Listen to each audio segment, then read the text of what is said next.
You need to decide, all right, whether you're going to be a winner or you're going to be a loser in life. You see, every day we have the opportunity to wake up and decide if we want to win or we do want to be a loser in life. All right, 250 burpees later. It's Monday morning. It's MLK. A lot of people have off today. A lot of people had a long weekend, and it's the same day for me. It's the same day, the next day, still the same wake up time because I'm deciding to win. Most people, if you look at them, they're just not winning in life. And winning in life can be many different things for people, but let's look at the facts, all right? If you're out of shape, you're not winning in life. If you're constantly behind your bills, you're constantly broke, you're not winning at life. If you don't have a good relationship with a significant other, or if you're single, you're not really happy being single because you're not happy with yourself, you're not winning at life. If you don't have a relationship with God, spirituality, then you're not living a good life. You're not winning at life. And so every morning, the beautiful thing is, every morning that you wake up, you get to decide if you want to be winning in life or do you want to be losing. Because just like any game in life, you need winners and you need losers. You need somebody to be winning and you need somebody to be losing. That's just how the game works.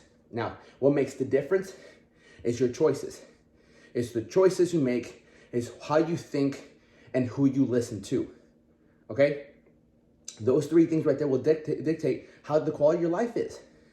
And right now, if you're watching this off a phone, I don't care where you are, you have an opportunity to get out there, get online, post something. Look, I ran my business because of online, okay?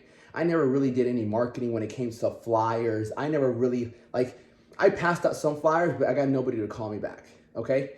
It was word of mouth. People found me on social media. So I used social media, this tool, this phone. If you're watching this on a phone or even a laptop, it's almost equalized everything. Literally, it's equalized everything. What do I mean by that? There are some people who build houses or something in Africa. I guess the two Indian guys somewhere, and they blew up. People watch them at 3 o'clock in the morning, 2 o'clock in the morning. They're just building things, and their YouTube got so much hit. So they blew up. They went viral. I'm pretty sure they made money off it. Okay, so these people who had nothing but a phone, were able to turn that into profit, into money, into winning. And see, a lot of you guys might find yourself in a situation where you have a home, you live in America, or maybe you live outside America, but you still have somewhat tools. If you have a floor, you can work out. You don't need a gym to work out. The first 3 years of my working out, I never went to a gym. I just worked out at home. I did push-ups, sit-ups, and pull-ups for the first 2-3 years of working out. That's all I needed. I was fine. I got a great workout after. I didn't even have dumbbells. And I said, I don't care. I just feel good. And the crazy part is when I was growing up, I didn't have a computer at that time. I didn't have a phone. So I think it was a blessing in disguise because I didn't get to look at other bodybuilders. I didn't get to look at other people, where they were, what they were doing. My friend taught me the basics. He taught me how to do push-ups. He taught me how to do sit-ups. And then my uncle in Colombia taught me how to do pull-ups. And I just said, damn, this is really cool. And so I just started doing that every day. I was like, wow, this is fun. I liked it. And then eventually I got myself a perfect pull-up at my house. A perfect pull-up is a pull-up contraction thingy that you put on your roof, on your doorway. And I would do pull-ups every time I would cross my room. But that's all I had. But I didn't care. I wasn't looking what everyone else had because I couldn't. I didn't have a phone or internet like that. And so ultimately in life right now, you get to choose every day, even if you're overweight, even if you're short. I'm getting a lot of people here who have been like, man, you're 5'7", man, I'm think you're giving me hope. I get it. Trust me. I used to do the same. I used to look at bodybuilders like Lee Priest. Look up Lee Priest, okay? He's 5'5", built an incredible physique. Sean Ray, incredible physique. Sean Ray became one of my biggest motivators. I can't really see. Look at this. Look at this man, jacked, okay? This man was 5'7", 5'6", jacked. And he had one of the best physiques in the world. He came second to Dorian Yates, so he motivated me. So I get it. I would look up to people who had the same body style because When you're in this point in your life where you're at your body right now, you're like, what's my potential? What could I be? What could I be? So you're always looking to see what you could be. And I get it. It's a double-edged sword though, because sometimes you can look at what you can be, but then you can be like, damn, I'm so behind. I'm so behind. I'm like, whether you're behind or ahead, it doesn't matter. What matters is what are you going to do about it? And I know it can be discouraging.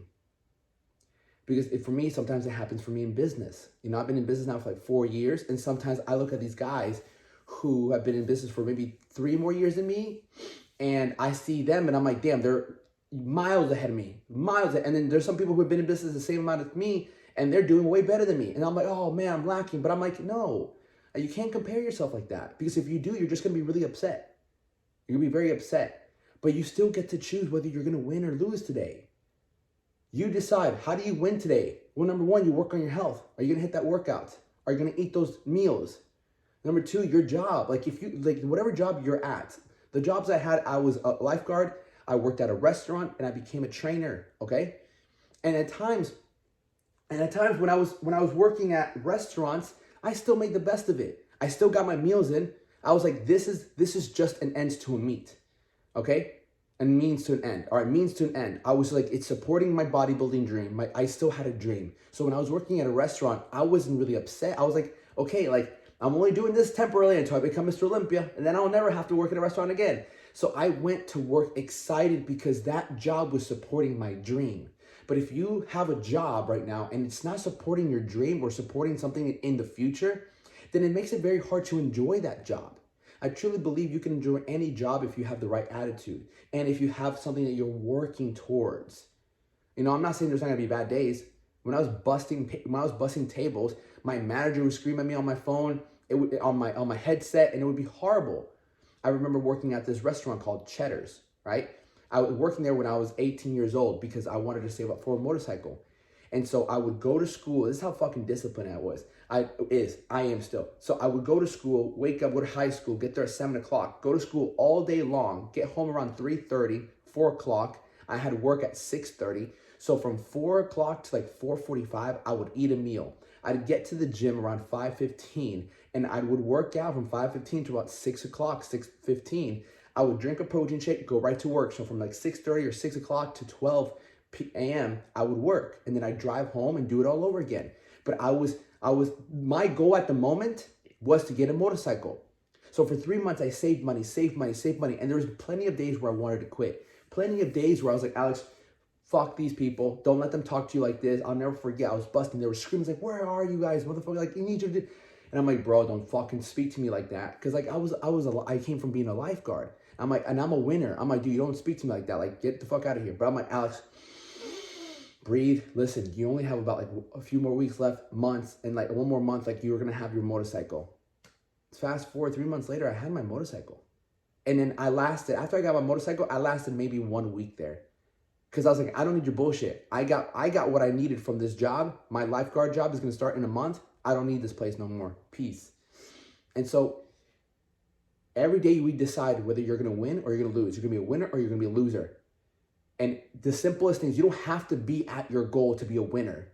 You have to be working towards your goals to be a winner. If you're heading away from your goals, you're a loser because you're losing. I don't make the rules.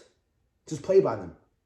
So decide today, every action, am I winning or am I losing? Do I want to win or do I want to lose? Well, I want to fucking win. Do I want to be a winner or do I want to be a fucking loser? There's no fucking room for losers on this channel. All right? And if you are a loser right now, guess what? In 10 seconds, you can change that. Drop down and do some burpees. Drop down and do some push-ups. Go do some pull-ups. Go on a run. That's how you become a winner. By doing the things that are very difficult and move you ahead and move you towards being a better person. All right? Let's get after it.